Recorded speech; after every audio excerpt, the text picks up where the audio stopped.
আসসালামু আলাইকুম প্রিয় শিক্ষার্থীরা, আশা করি তোমরা ভালো আছো। আমি আল্লাহর রহমতে অনেক ভালো আছি। তো আজকে আমি তোমাদের এসএসসি ফিজিক্সের সেকেন্ড যে চ্যাপ্টারটি রয়েছে মোশন অর্থাৎ গতি, এখানকার একটি গাণিতিক সমস্যা নিয়ে আলোচনা করব এবং দেখাবো যে কত সহজে একেবারে শর্ট রুল একটা দিব তোমাদের, শর্টকাট রুল।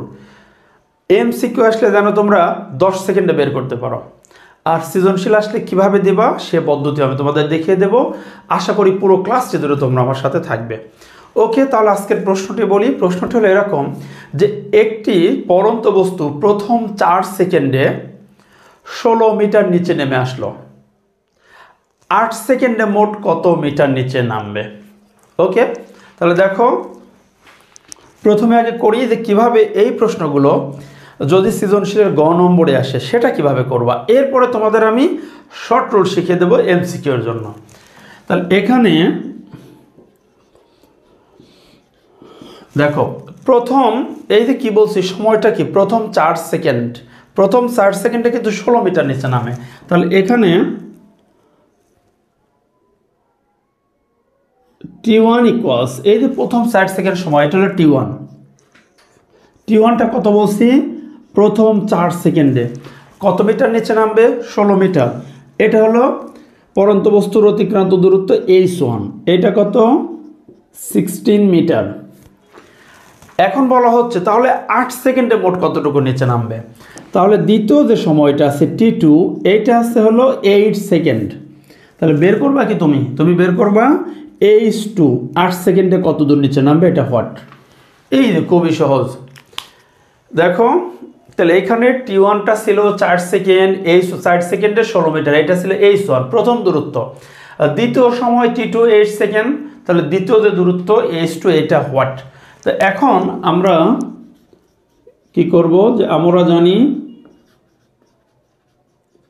দেখো তো আমরা কি সূত্র জানি যে H1 divided T1 square equal H2 divided T2 square. এইখান থেকে তুমি H2 বের করবা। তাহলে কি কাজ করবা? আর গুণ করো যে এইখান থেকে H2 গুণন T1 স্কোয়ার ইকুয়াল H1 গুণন T2 স্কোয়ার। তো এইখান থেকে H2 বের করো, তাহলে উপরে H1 গুণন T2 square divided T1 square. ভ্যালুগুলো বসিয়ে দাও। H1 কত? 16 গুণন T2 কত? 8 উপরে স্কোয়ার, T1 4 উপরে স্কোয়ার। ওকে, আচ্ছা এখানে কত আসে? 16 গুণন 8 উপরে স্কোয়ারে 64 আর নিচে 16, 16 কেটে গেছে, সুতরাং H2 64 মিটার। উত্তর কত আসলো? দেখো একটি পড়ন্ত বস্তু প্রথম 4 সেকেন্ডে যদি 16 মিটার নিচে আসে, তাহলে 8 সেকেন্ডে মোট নিচে আসবে কত মিটার? 64 মিটার। ওকে, মানে 8 সেকেন্ডে তার মোট দূরত্ব হবে 64 মিটার। তা আশা করি তোমরা এটা বুঝছো। এইবার চলো তোমাদের কিভাবে শর্ট টেকনিকে তোমরা 10 সেকেন্ডে উত্তর দিতে পারো সেই প্রসেসটা দেখিয়ে দেব। ওকে, আচ্ছা দেখো তো তোমরা যদি এই কাজটা করো, আমি এটা কেটে দিচ্ছি। আচ্ছা কি কাজ করবা? দেখো তোমাদের সময় T1 দেওয়া আছে কত? আচ্ছা T1ও দিচ্ছে না, খুব সহজে কাজ করি। তোমাদের সময় দেওয়া আছে কত? 4 সেকেন্ড, এবং 4 সেকেন্ডে কত নিচে নামে? 16 মিটার। দেখো তো 4 সেকেন্ডে নিচে নামে 16 মিটার। প্রশ্নটা কত? 8 সেকেন্ডে কত নিচে নামবে, হোয়াট। একটু মনোযোগ দিয়ে বুঝবা, একবার একটা শর্ট পদ্ধতি শিখবা, সারা বছর যেন মনে থাকে এবং পরীক্ষায় যেন তুমি অ্যাপ্লাই করতে পারো। কি শেখাচ্ছি? 4 সেকেন্ডে 16 মিটার, 8 সেকেন্ডে কত নিচে নামবে। এই প্রথম সময়ের চেয়ে এই দ্বিতীয় সময়, এটা কয় গুণ বড়? কি কাজ করবা? এই 4-এর চেয়ে 8 কয় গুণ বড়? 2 গুণ বড়। দেখো 4-এর চেয়ে 8 কয় গুণ বড়? 2 গুণ বড়। বিষয়টা কি বুঝছো? এখন যদি এটা কথার কথা তুমি বুঝলা যে 4, ঠিক আছে, 8কে 4 দিয়ে ভাগ দিলে কত হয়? 2 হয়।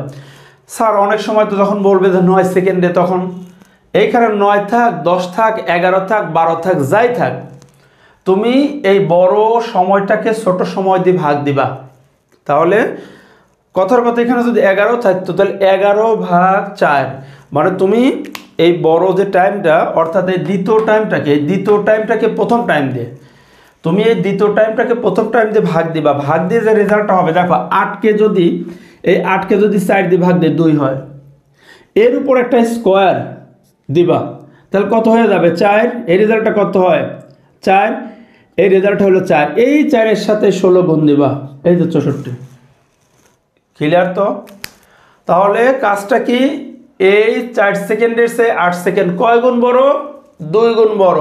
সেই 2-এর উপর একটা দিবা স্কোয়ার, তাহলে হলো কত 4। এই 4 দিয়ে এই পাশের যে সংখ্যাটা আছে, ছোট যে দূরত্বটা আছে, এটা গুণ দিয়ে দিবা, এই যে 4 16 64। অর্থাৎ এই 4-এর সাথে এই 16টা গুণ হয়ে গেল, এই যে 4 16 64, উত্তর 64 মিটার। আশা করি তোমরা ক্লাসটি বুঝতে পারছো। তোমাদের শুভকামনা এখানে সমাপ্ত করছি। আসসালামু আলাইকুম রহমতুল্লাহ।